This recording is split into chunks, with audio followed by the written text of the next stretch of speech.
Listo, estamos grabando. Bueno, entonces, esta es la clase que vimos el día de hoy, la parte de tejido conjuntivo. La clase pasada nosotros habíamos hablado del tejido epitelial. Ahora continuamos con los tejidos, en este caso el conjuntivo. Vamos a hablar acerca de algunas especificaciones de este tejido y además de eso, vamos a ver cuáles son los distintos tipos de tejido conjuntivo. ¿Sí? Entonces, en el caso del origen del tejido conjuntivo, es un tejido que está de manera heterogénea de tejidos orgánicos que comparten un origen común, y se dice heterogénea porque hay muchos tipos de tejidos conjuntivos. Lo único que comparten es algunas características generales y el origen de ellos, porque todos vienen del mesénquima embrionario que se da en el momento del embarazo, ¿no? Se está dando ese proceso, donde está formado el embrión. Entonces, algunas características que comparten todos los tejidos que forman el tejido conjuntivo son estas que están acá, como se puede observar. Uno es que proporcionan una continuidad entre los tejidos, es decir, forman un material de relleno entre los tejidos. Además de eso, presentan diversos tipos de células. Cada uno de estas células, según el tejido donde esté, va a cumplir una función particular. Otra característica es que tienen un abundante material intercelular, como vamos a ver a continuación, y tienen una gran capacidad de regeneración. Además, es un tejido altamente vascularizado en líneas generales. Hay también sus excepciones. Entre los componentes del tejido conjuntivo podemos mencionar algunos tipos de células que van a estar presentes de acuerdo al tejido del que estemos hablando. Por ejemplo, si hablamos de los adipocitos, son un tipo de células que están acumulando las grasas en nuestro cuerpo.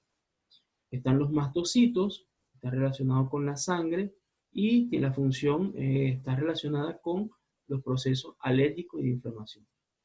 Tenemos los fibrocitos, que están formando la matriz extracelular. Tenemos los condrocitos, relacionados con el tejido cartilaginoso. Los osteocitos, que están formando los huesos, el tejido óseo. Y los macrófagos, o también los fagocitos, que están en el sistema inmunitario. Entonces, cada uno de estos tipos de tejido conjuntivo van a tener unas células especializadas. Aquí, como pueden observar, hay una imagen microscópica de estos tejidos a manera general. Fíjense que en la parte de arriba está la piel. Pueden observar el tejido epitelial arriba. Y abajo de la epidermis va a estar la dermis, formando el tejido conectivo.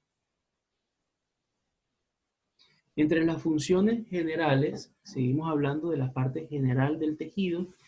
Tiene una función mecánica que sirve como sostén estructural, metabólico y nutricional, porque dentro de ese tejido también, en los espacios intercelulares, van a correr ciertas sustancias que hacen falta para el funcionamiento metabólico. También sirve de relleno, como ya hemos mencionado anteriormente, y dentro de otras de las funciones está la regeneración, que ese tejido va a ayudar a regenerar los daños que se den en ciertos tejidos. Por ejemplo, en el caso de las cicatrices que hay en la piel, cuando hay ruptura de la piel de manera bastante profunda, entonces para ayudar a esa cicatrización, interviene el tejido conectivo. También tiene una función metabólica por el intercambio de nutrientes que se da en ellos y una función de defensa frente a virus, bacterias, incluso células tumorales que pueden ser identificadas por medio de este tejido.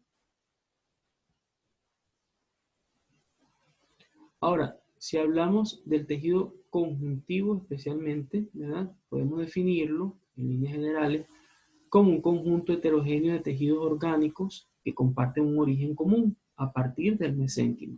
Entonces podemos definirlo tanto en el tejido embrionario como en el tejido en adultos. Y esos son ampliamente diferenciados en cada estadio. Hablando primero del embrionario, podemos dividirlo entre mesénquima y tejido conectivo mucoso.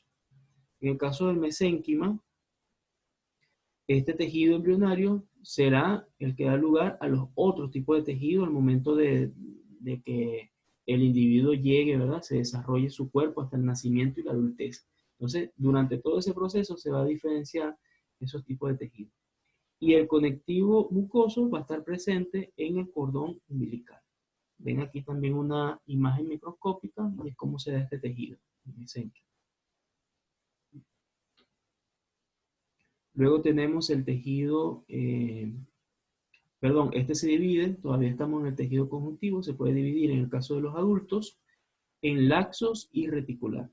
El laxo, que es bastante abundante, va a tener una función de soporte y de alineación de las células y las hormonas, y van a estar formando la dermis de la piel. ¿Sí? Ya habíamos mencionado, debajo de la epidermis, ya la dermis va a estar formada por ese tejido conjuntivo, en este caso laxo. Luego tenemos el reticular, es el que forma mallas tridimensionales y ayuda a la célula a mantener soporte y estructura, y también lo que se llama migración celular.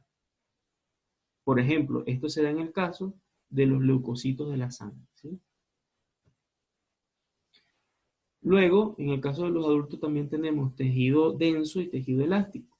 El elástico va a estar presente dentro de algunos espacios como las cuerdas bucales y se caracteriza por su flexibilidad. Y en el caso del denso, va a estar formando algunos ligamentos y tendones, ¿verdad?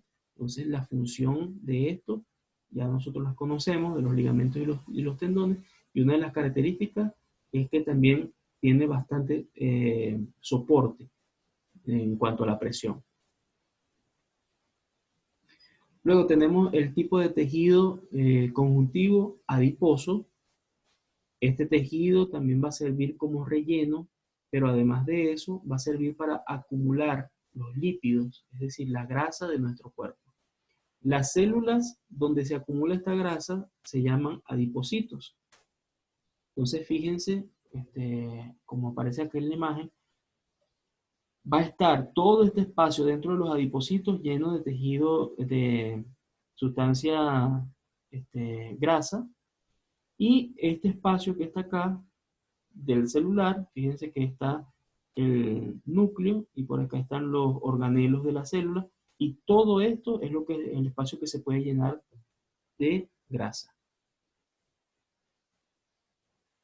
¿Dónde está el tejido adiposo? Por ejemplo, debajo de la piel se puede acumular en ese lugar, en la médula ósea amarilla, está rodeando también algunos órganos internos de nuestro cuerpo.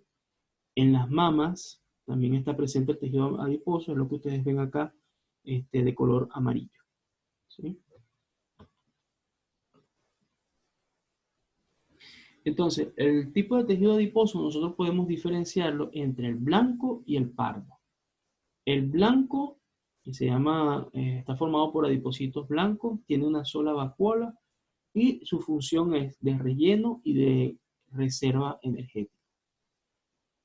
Y en el caso del pardo, se llaman adipocitos pardos y tienen un núcleo central, tiene también varias vacuolas y mitocondrias y intervienen en la termorregulación, es decir, van a ayudar a regular la temperatura de nuestro cuerpo.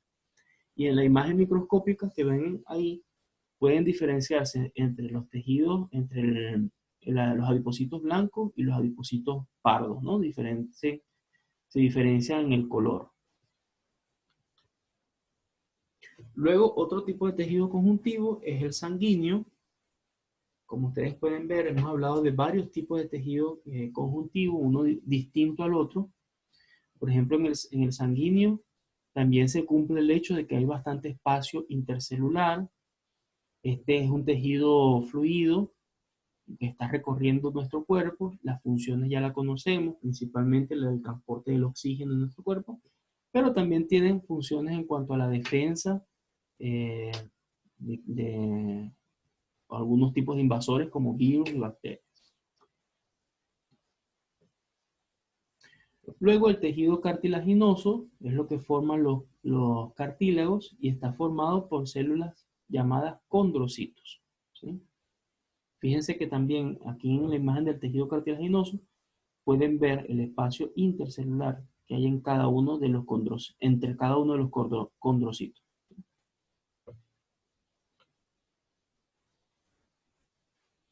Entonces, acá ven algunas propiedades que tiene el tejido cartilaginoso, principalmente que posee consistencia coloidal, una resistencia elástica, no presenta vasos sanguíneos ni linfáticos, por eso es que en el principio dije que había algunas excepciones a las reglas de los vasos sanguíneos, y se puede diferenciar entre estos tres tipos, que es hialino, elástico y fibroso. Vamos a ver, aquí les dejo una información también referente a esto. El hialino, que está formado por color blanco, perleado, brilloso y translúcido, es bastante frecuente, ¿verdad? Y su aspecto es homogéneo, se localiza en los cartílagos de las articulaciones, costales, la nariz, la laringe, la tráquea. Todos estos lugares que también tienen cartílagos están formados por el hialino. Luego tenemos el elástico, que es el que está presente en lugares como en el pabellón de nuestras orejas. Tiene muy poca cantidad de grasa y glucógeno y se caracteriza por su flexibilidad. Luego tenemos el tejido fibroso, que sigue siendo cartilaginoso. Este tejido va a estar presente en lugares donde el cuerpo presenta mucha presión, como en el caso de los discos intervertebrales. Entonces, como es un lugar que tiene bastante presión, entonces el tejido fibroso va a estar presente ahí. ¿Sí? Tiene ciertas características que lo hacen idóneo para estar en lugares así. Luego tenemos el tejido óseo.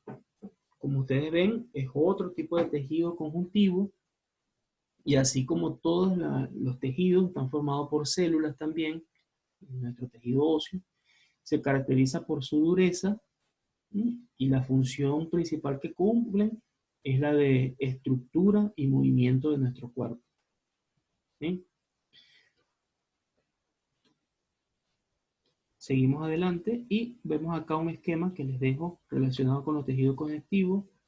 Una ayuda también para que ustedes tengan como que más resumido todo el material que vimos. Por ejemplo, en el caso del origen, componente, características generales. Ya después de estas características van a ver otras características que identifiquen cada uno de los tipos de tejido. Es decir, porque no son las mismas características del tejido sanguíneo que del tejido óseo o del tejido adiposo. También les dejo unas funciones y los tipos de tejido que nosotros podemos observar en esta clase, que es el conjuntivo, adiposo, sanguíneo, cartilaginoso y el óseo. Finalmente les dejo acá una bibliografía sugerida. Bueno, esto es todo lo que tuvo que ver con la clase del 30 de abril del 2020. Muchas gracias por su atención.